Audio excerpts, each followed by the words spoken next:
জয় মাতা দি দর্শক বন্ধু, আমি সঞ্জয় কাপুর কলকাতা পশ্চিমবাংলা থেকে আপনাদের সেবায় হাজির। হ্যাঁ দর্শক বন্ধু, ইংরেজি 2026 সাল চলে এলো। অনেক কিছুই বলা হয়েছে, অনেকরাই বলেছে, অনেকরাই শুনেছে, কিন্তু আজকে দর্শক বন্ধু আমি আপনাদেরকে কিন্তু কিছু কিছু ক্ষেত্রে প্রত্যেক রাশির জাতক বা জাতিকাকে আমি কিন্তু একটু সতর্ক করব।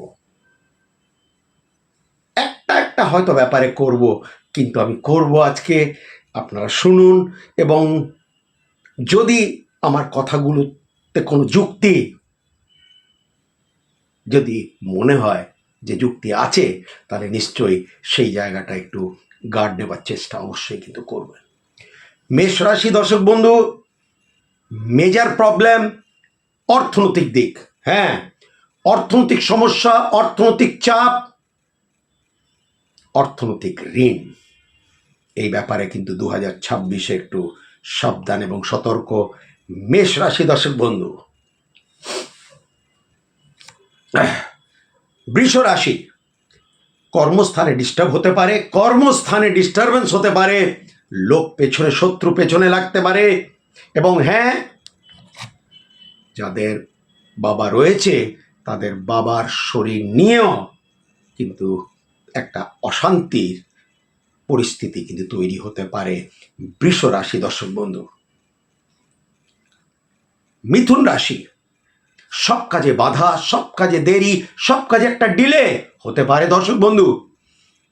সেই জায়গা একটু আপনাদেরকে একটু সচেতন থাকতে হবে, কেননা একটা ভালো কাজ হতে হলে যদি বাধা পড়ে যায়, তাহলে কিন্তু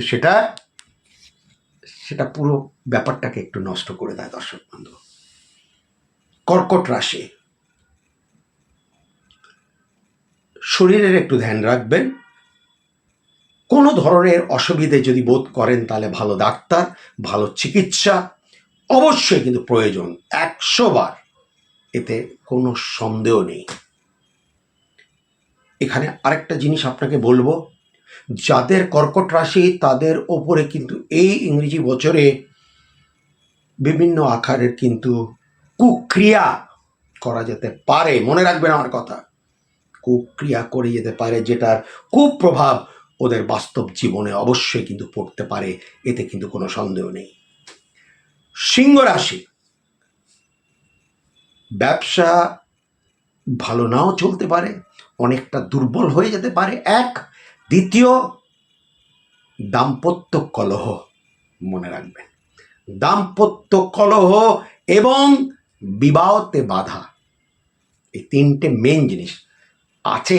এদের কোনো শেষ নেই এই সমস্যাগুলির, কিন্তু এগুলো মেনলি যেটা আপনাদের ইংরেজি 2026 আপনাদের এই ব্যাপারগুলিতে একটু সতর্ক এবং সাবধান হয়ে চলতে হবে। কন্যা রাশি, চাকরি জায়গাটা নিয়ে একটু গণ্ডগোল। নতুন চাকরি পাওয়াটা যতটা মুশকিল, যে চাকরি করছেন সেই চাকরিতে মানসিক বা অর্থনৈতিক শান্তি পাওয়া অতটাই কিন্তু মুশকিল। হ্যাঁ দর্শক বন্ধু, কিন্তু সেই জায়গাটা একটু ধরে রাখার ব্যাপার অবশ্যই কিন্তু আছে, क्योंकि जो सहता है वही रहता है, একটু সইতে হবে ব্যাপারটা। হ্যাঁ দর্শক বন্ধু, এবার তুলা রাশি চলে আসি। প্রেমে বাধা, প্রেমে জ্বালা, প্রেম হাতছাড়া, প্রেম তছনছ, এর উপর আর কিছু বলার থাকে না। যারা প্রেমিক প্রেমিকা তারা বুঝে গেছে আমি কি বলতে চাইছি। হ্যাঁ দর্শক বন্ধু, আমি তুলা রাশির সম্বন্ধে বললাম। বৃশ্চিক রাশি, বাড়ি সংক্রান্ত সমস্যা। এক, বাড়িতে একটু সুখ শান্তি নিয়ে সমস্যা।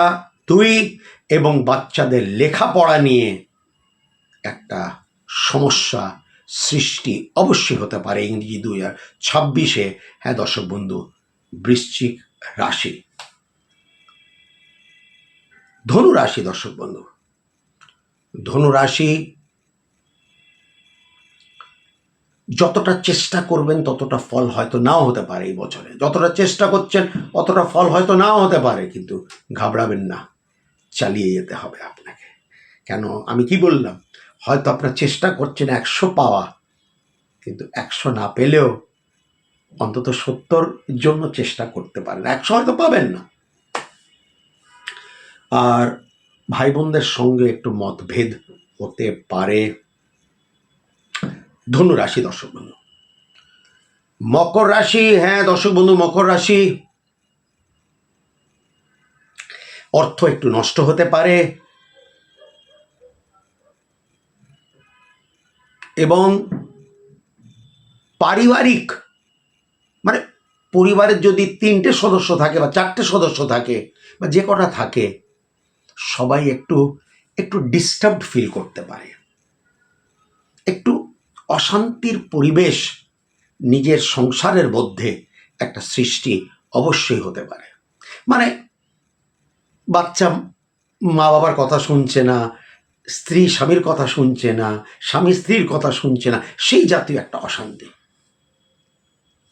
কুম্ভ রাশি, একটু শারীরিক দিক দিয়ে একটু বিশেষ করে ধ্যান রাখতে হবে, কেননা একটা রোগ এমন একটা ধরতে পারে, ক্রনিক রোগ, যেটার জন্য হয়তো ওষুধ আজীবন চলতে পারে। হ্যাঁ দর্শক বন্ধু, কুম্ভ রাশি, আমার কথা কিন্তু ভুলবেন না, আমি বলে দিলাম, এই রাহু রাশির ওপরে অবশ্যই সেই জাতীয় একটা কীর্তি ঘটাতে পারে, এতে কিন্তু কোনো সন্দেহ নেই। মীন রাশি, বাড়ি থেকে যতটা দূরে থাকবেন, সে কর্মক্ষেত্রে হোক, লেখাপড়ার ক্ষেত্রে হোক, যতটা দূরে থাকবেন ততটা কিন্তু ভালো থাকবেন। বাড়ি থেকে দূরে যতটা থাকবেন ততটা ভালো থাকবেন। বাড়ি থেকে দূরত্ব যতটা বাড়বে ততটাই আপনাদের পক্ষে মঙ্গলকারী। তো হ্যাঁ দর্শক বন্ধু, রাশির অনেক রাশিফল ইউটিউব চ্যানেলেও প্রত্যেক রাশির ব্যাপারটা বলা আছে, ফেসবুকেও বলা আছে, যদি আপনি ফলো করেন। অ্যাস্ট্রোলজার সঞ্জয় কাপুর চ্যানেলে আপনারা দেখতে পারেন। অনেক কিছুই বলা আছে, কিন্তু যে মেন পয়েন্টে এই 2026-এ, কেননা রাহু কে কেন্দ্র করেই আমি কিন্তু কথাগুলো বলেছি সব। আর রাহু মোটামুটি ডিসেম্বর 2 তারিখ পর্যন্ত এই রাশিতেই থাকবে। তার একটা কুপ্রভাব মানুষ পেতে বাধ্য। হ্যাঁ দর্শক বন্ধু, যোগাযোগ অবশ্যই করতে পারেন। সঞ্জয়দা 3টে চেম্বার, উত্তর কলকাতা, দক্ষিণ কলকাতা, মধ্য কলকাতা, এবং ফোনে যারা যোগাযোগ করতে চায় নিশ্চয়ই অগ্রিম ভিজিট জমা করে ভিডিও কলে বিচার করাতে পারে। ভালো থাকবেন, সুখে থাকবেন দর্শক বন্ধু, বছরটা যাতে সবার ভালো কাটুক।